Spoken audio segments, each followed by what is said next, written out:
বাংলা ভাষায় কিছু শব্দাংশ রয়েছে যাদের নিজস্ব কোনো অর্থ নেই, কিন্তু অন্য শব্দের পূর্বে বসে নতুন নতুন শব্দ গঠন করতে পারে, আর তাদেরকেই উপসর্গ বলা হয়। তাহলে উপসর্গ কাকে বলে? বাংলা ভাষায় ব্যবহৃত যে সকল অব্যয়জাত শব্দাংশ ধাতু বা শব্দের পূর্বে বসে নতুন নতুন শব্দ গঠন করে বা তৈরি করে তাকে উপসর্গ বলে। তাহলে এবারে উপসর্গের কাজ কি? উপসর্গের কাজ মোট 5টি। নাম্বার 1, নতুন অর্থবোধক শব্দ তৈরি করে, অর্থাৎ একটা শব্দ আছে তার পূর্বে আরেকটি নতুন উপসর্গ যোগ করে একটি নতুন শব্দ তৈরি করা যায়। তাহলে নতুন অর্থবোধক শব্দ তৈরি করতে পারি, যেমন আমরা এখানে রয়েছে ধান। ধান একটি ফসলের নাম, কিন্তু তার আগে, ধানের আগে যদি প্র লিখি তাহলে হবে প্রধান। আর প্রধান মানে কিন্তু ধান না, প্রধান হচ্ছে কোনো প্রতিষ্ঠানের প্রধান ব্যক্তিকে বোঝানো হয়ে থাকে। সুতরাং এখানে কিন্তু আমরা ধান থেকে প্র আর একটা উপসর্গ যুক্ত করে আমরা নতুন একটা শব্দ পেয়েছি, প্রধান শব্দ। 2 নাম্বার উপসর্গের কাজ, শব্দের অর্থ পরিপূর্ণ হয়, অর্থাৎ একটা শব্দ আছে তার আগে যদি আরেকটি উপসর্গ যোগ করি সেইটার অর্থ কী হবে? পরিপূর্ণভাবে অর্থটা প্রকাশিত হবে এবং পরিপূর্ণ দেখাবে। যেমন আমরা লিখছি, শুধু প্রথমে লিখছি শব্দটা হচ্ছে আমাদের পূর্ণ। পূর্ণ স্বাভাবিকভাবে পূর্ণ মনে হবে, হয়তো পূর্ণ আছে বা পূর্ণ থাকতে পারে, কিন্তু পূর্ণ এর আগে যদি আমরা একটি উপসর্গ যুক্ত করি সেক্ষেত্রে হবে পরিপূর্ণ, অর্থাৎ কানায় কানায় পরিপূর্ণ। যেমন নদ নদী খাল বিল বর্ষা সময়ে কানায় কানায় জলে পরিপূর্ণ থাকে। সেক্ষেত্রে কিন্তু এখানে পূর্ণ হলে মনে হবে যেন হয়তো সেখানে ঘাটতি রয়েছে পানির, কিন্তু যখন আমরা পরিপূর্ণ বলবো তখন সেখানে কানায় কানায় ভরাট থাকবে, এমনটা অর্থ প্রকাশ করে। 3 নাম্বার উপসর্গের কাজ হচ্ছে শব্দের অর্থের সম্প্রসারিত হয়, অর্থাৎ যে শব্দটা রয়েছে তার আগে যদি আমরা আরেকটি উপসর্গ যুক্ত করি শব্দের অর্থে কি হবে? সম্প্রসারণ ঘটবে। যেমন আমরা লিখতে পারি যে প্রযোক্তা প্রতাপ। এখন তাপ হচ্ছে কোনো কিছুর যে স্বাভাবিক পরিবেশের যে অবস্থা রয়েছে তার থেকে যদি অতিরিক্ত তাপমাত্রা বেড়ে যায় তাহলে সেটা হচ্ছে মূলত তাপ। তাহলে তাপের আগে যদি আমরা একটা উপসর্গ লিখি তাহলে সেটা কি হলো? প্রতাপ। প্রতাপ অর্থ কিন্তু আর সেই তাপ না, ভিন্ন অর্থ প্রকাশ পেয়েছে। প্রতাপ ব্যক্তির নাম হতে পারে বা প্রতাপশালী অর্থবিত্তবান বা ক্ষমতাবান ব্যক্তিকেও বোঝানো হয়ে থাকে। 4 নাম্বার উপসর্গের কাজ, শব্দের অর্থ সংকুচিত হয়। শব্দের অর্থ সংকুচিত হতে পারে, যেমন তার কুনজর, তার দিকে কুনজর দিও না।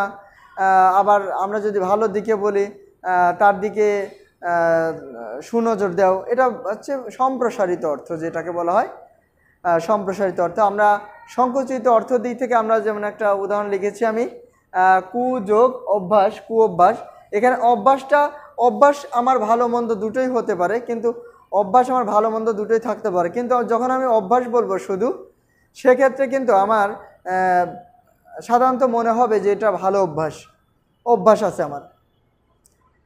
কিন্তু অভ্যাস কিন্তু আবার 2 ধরনের, একটা কু অভ্যাস, একটা সু অভ্যাস। ঠিক আছে, সু হইলে হচ্ছে ভালো আর কু হইলে মন্দ। তাহলে এখানে অর্থটা সংকুচিত। অভ্যাস স্বাভাবিক একটা শব্দ, এবং অভ্যাসের আগে যখন আমি কু উপসর্গটি যুক্ত করেছি তখন সেটা হয়ে গেল কু অভ্যাস। তাহলে কু অভ্যাস মানে হচ্ছে খারাপ অভ্যাস, খারাপ দিক, অর্থাৎ মূল শব্দের থেকে আরও নিম্নগামী হয়ে গেল শব্দটির অর্থ। এটাই হচ্ছে সংকুচিত হওয়া। 5 নাম্বার উপসর্গের কাজ আছে, শব্দের অর্থের পরিবর্তন ঘটে। যেমন আমার এখানে মূল শব্দটা হচ্ছে নদী। নদী একটি শব্দ, এবং নদী আমরা জানি খাল বিল এবং যে ক্ষুদ্র নদীগুলো রয়েছে সেগুলোর পানি হচ্ছে বড় নদীগুলোতে গিয়ে পড়ে। তাহলে নদী নদী এর আগে যদি আমরা একটি উপসর্গ যুক্ত করি তাহলে সেটা হচ্ছে উপনদী। তো নদী এবং উপনদীর মধ্যে কিন্তু বৃহৎ পার্থক্য রয়েছে। উপনদী হচ্ছে নদীর শাখা প্রশাখা নদীগুলো, এগুলোই হচ্ছে মূলত উপনদী। এটা হচ্ছে আমাদের মূল বিষয়। উপসর্গের তাহলে 5টি কাজ রয়েছে। উপসর্গ দ্বারা 5ভাবে নতুন শব্দ গঠিত হতে পারে। এবারে আমরা আসি উপসর্গের প্রকারভেদ। উপসর্গ 3 প্রকার: বাংলা উপসর্গ, সংস্কৃত উপসর্গ এবং বিদেশি উপসর্গ। তাহলে আমরা প্রথমেই বাংলা উপসর্গের প্রকারভেদ, সংস্কৃত উপসর্গ এবং বিদেশি উপসর্গের প্রকারভেদগুলো জেনে নেই। বাংলা উপসর্গ 21টি, সংস্কৃত উপসর্গ 20টি এবং বিদেশি উপসর্গ 4টি ভাগে ভাগ করা যায়, অর্থাৎ 4টি বিদেশি ভাষার আমরা উপসর্গ শিখব এখন। তো আমরা প্রথমেই বাংলা উপসর্গগুলো লিখি।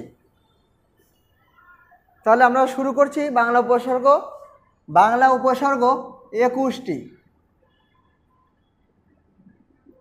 বাংলা উপসর্গ 21টি: অ, অজ, অঘা, অনা, আ, আর, আন, আন, আব, ইতি, উন, পদ, পু, নি, পাতি, বি, ভর, রাম, স, সা, সু, হা। তাহলে আমরা একটু কাউন্ট করে দেখি কয়টা আছে আমাদের। 1 2 3 4 5 6 7 8 9 10 11 12 13 14 15 16 17 18 19 20 21। এই 21টি হচ্ছে আমাদের বাংলা উপসর্গ। এবং এই বাংলা উপসর্গ যদি কোনো শব্দের পূর্বে বসে বা যুক্ত হয় তাহলে সেটা হবে বাংলা উপসর্গ। আমি আবার বলছি, কোনো শব্দের পূর্বে যদি বাংলা এই উপসর্গগুলো যুক্ত হয় তাহলে সেই শব্দগুলো হবে বাংলা শব্দ। 2 নাম্বার, সংস্কৃত উপসর্গ। সংস্কৃত উপসর্গ 20টি। সংস্কৃত উপসর্গ 20টি: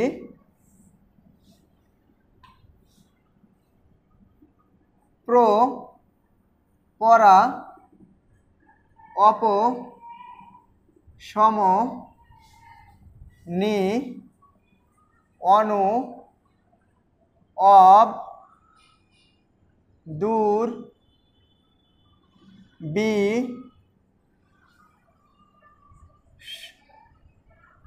সু, উত, পরি, পতি, অধি, ওপি,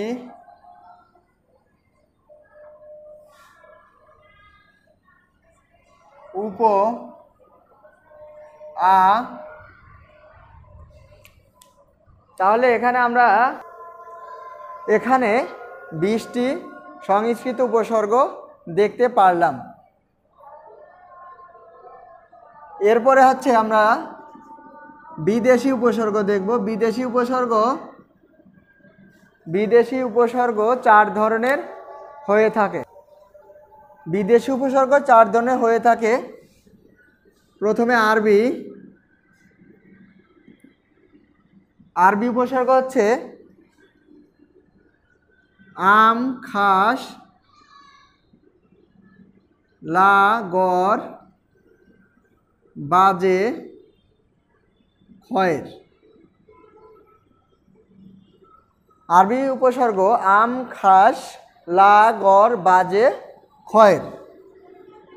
তারপরে ফার্সি উপসর্গ।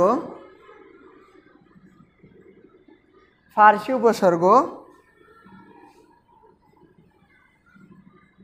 কার, দর, নিম, বদ, না, ফি, বে, বর, ব, কম। এই কয়টা উপসর্গ হচ্ছে ফার্সি উপসর্গ। তারপর হচ্ছে ইংরেজি উপসর্গ। ইংরেজি উপসর্গ 4টি: ফুল, হাফ, হেড, সাব।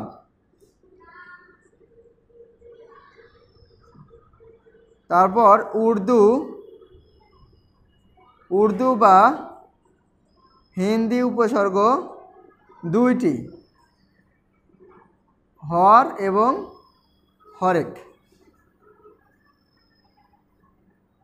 তাহলে আমরা বুঝতে পারলাম উপসর্গ অর্থ উপসৃষ্টি। উপসর্গ কোনো শব্দের পূর্বে বসে নতুন নতুন শব্দ তৈরি করে। উপসর্গের কাজ 5টি।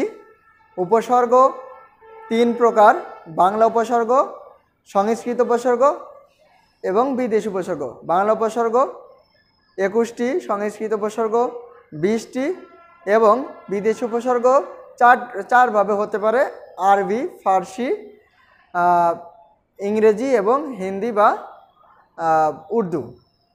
তো বাংলা কোনো শব্দের পূর্বে যদি বাংলা উপসর্গ যুক্ত হয় সেটা হবে বাংলা শব্দ।